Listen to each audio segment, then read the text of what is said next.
အေယာဝတီမြစ်ကမ်းဘေးမှာအေးမြတဲ့လေညင်မြင့်မှုမြို့သူမြို့သားတွေနဲ့တင်ကြံပွဲတော်ခင်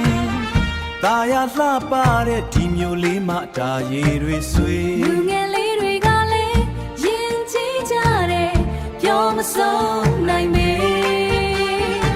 မြို့လေကြောက်တိုင်မန္တမှာရေတွေဆိုရွှဲ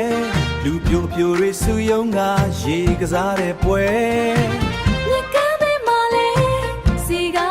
ရှင်စွာရေပတ်ကစားကြတယ်ပြတ်တော့ရနာຫນွေသင်းပြန်ကຫນွေအုံကိုကြိုးဆိုတယ်ဟိုးလာကြပါအောင်မြင်းလူမျိုးကို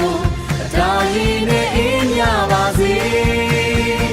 လာကြပါအောင်ပျော်ရွှင်စရာတင်ကြံပွဲမှာဆုံးစည်းကြစို့ကွယ်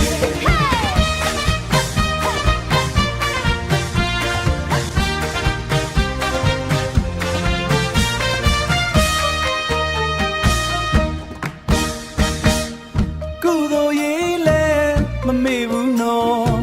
ရွှေစောလူဖျားကိုဖူးကြတယ်စူပေါင်းလို့ချက်ပြုတ်ကစေတနာတွေဝေငှတယ်